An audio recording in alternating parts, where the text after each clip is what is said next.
Halo friends, di sini kita punya soal tentang persamaan eksponen. Bakteri N. amoeba dysentery sering membuat orang sakit perut seusai memakan makanan yang tercemar bakteri ini.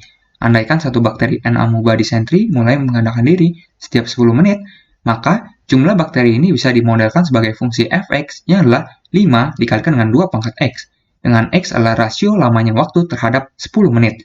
Nah, untuk soal A kita ditanyakan berapa jumlah bakteri N. amoeba dysentery mula-mula. Nah, berarti karena pada waktu mula-mula, maka kita tahu waktunya dapat kita anggap 0. Berarti di sini untuk X, yang adalah rasio lamanya waktu terhadap 10 menit, juga adalah 0. Berarti kita ditanyakan untuk F dari 0. Yang kita punya adalah 5 dikalikan dengan 2 pangkat 0.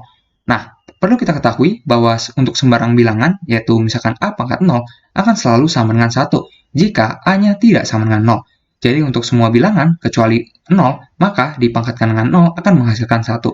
Berarti untuk 2 pangkat 0 adalah 1, maka ini akan sama dengan 5 dikali 1 yang adalah 5.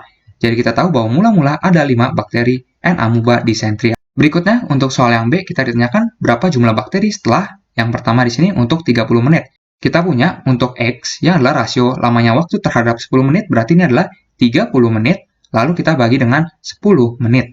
Maka ini akan sama dengan 3. Yang berarti di sini banyaknya bakterinya adalah F dari 3. Maka ini akan sama dengan 5 dikalikan dengan 2 pangkat 3, yang adalah 5 dikalikan dengan 8, yang hasilnya adalah 40 bakteri.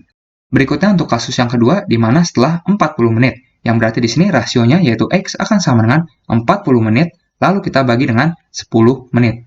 Maka ini akan sama dengan 4, yang berarti banyaknya bakteri adalah nilai dari F4. Maka ini sama dengan 5 dikalikan dengan 2 pangkat 4, yang adalah 5 dikalikan dengan 16, yang hasilnya adalah 80 bakteri. Yang terakhir di sini untuk kasus ketiga, di mana setelah 50 menit, yang berarti dalam kasus ini rasionya yaitu X sama dengan 50 menit dibagi dengan 10 menit. Maka kita dapati bahwa ini sama dengan 5. Oleh karena itu, di sini banyaknya bakteri adalah F5. Yang kita punya adalah 5 dikalikan dengan 2 pangkat 5 akan sama dengan 5 dikalikan dengan 32, yang hasilnya adalah 160 bakteri. Sampai jumpa di soal berikutnya.